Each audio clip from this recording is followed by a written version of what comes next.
AJ ನ್ಯೂಸ್ಗೆ ಸ್ವಾಗತ. ಹಾವೇರಿ ಜಿಲ್ಲೆಯ ಶಿಗ್ಗಾವಿ ತಾಲೂಕಿನ ಬಂಕಾಪುರ ಹಾಗೂ ಸುತ್ತಮುತ್ತಲಿನ ಪ್ರದೇಶಗಳ ರೈತರಿಗೆ ಮುಂಗಾರು ಹಂಗಾಮಿನ ಬಿತ್ತನೆಗಾಗಿ ಅಗತ್ಯ ಬೀಜಗಳ ಸಮರ್ಪಕ ದಾಸ್ತಾನು ಮಾಡಲಾಗಿದೆ ಅಂತ ಕೃಷಿ ಇಲಾಖೆ ಅಧಿಕಾರಿ ಶ್ರೀಧರ ದಾಸರ ತಿಳಿಸಿದ್ದಾರೆ.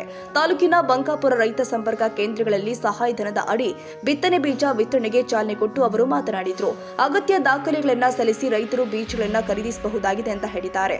ಕಾರ್ಯಕ್ರಮದಲ್ಲಿ ರೈತ ಸಂಪರ್ಕ ಕೇಂದ್ರ ಹುಬ್ಬಳ್ಳಿ ಘಟಕದ ಅಧ್ಯಕ್ಷ ದೇವರಾಜ ಹಳವಳ್ಳಿ, ಶಂಭುಲಿಂಗ ಕುರಗೋಡಿ, ಬಂಕಾಪುರ ಪೊಲೀಸ್ ಠಾಣೆಯ ಪಿಎಸ್ಐ ಶ್ರೀಶೈಲ್ ಕೆಂಚಣ್ಣನವರ್, ಶಶಿಧರ್ ಹೂರ್ಣಣ್ಣವರ, ಉಮೇಶ್ ಅಂಗಡಿ ಹಾಗೂ ರೈತ ಸಂಪರ್ಕ ಕೇಂದ್ರದ ಅಧಿಕಾರಿಗಳು ಮತ್ತು ರೈತರು ಉಪಸ್ಥಿತರಿದ್ದರು.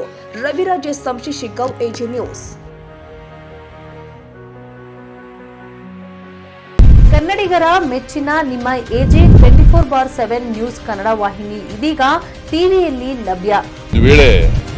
ನೋಟಿಸ್ ಕೊಟ್ಟಿದ್ರೆ ವಾಪಸ್ ತಗೋತೀವಿ. ಇವತ್ತು ವಕ್ಫ್ ಪ್ರಾಪರ್ಟಿ ಅಂತೇಳಿ ಬರ್ತದೆ ಅಂತ ಹೇಳಿದ್ರೆ ರೈತರ ಬೀಜಕ್ಕೆ ಬದಲು ಏನ್ ಮಾಡ್ಬೇಕಾಗುತ್ತೆ? ಯಾರು ವೋಟ್ ಹಾಕಲಿಲ್ಲ ಅಂದ್ರೆ ಗ್ಯಾರಂಟಿನೆಲ್ಲ ಸ್ಟಾಪ್ ಮಾಡ್ಬಿಡ್ತೀವಿ.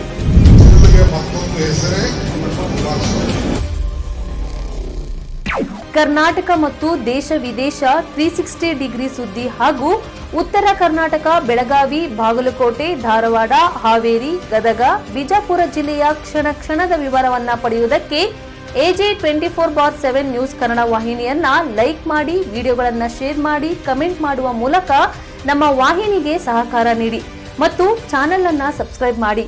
ಧನ್ಯವಾದಗಳು.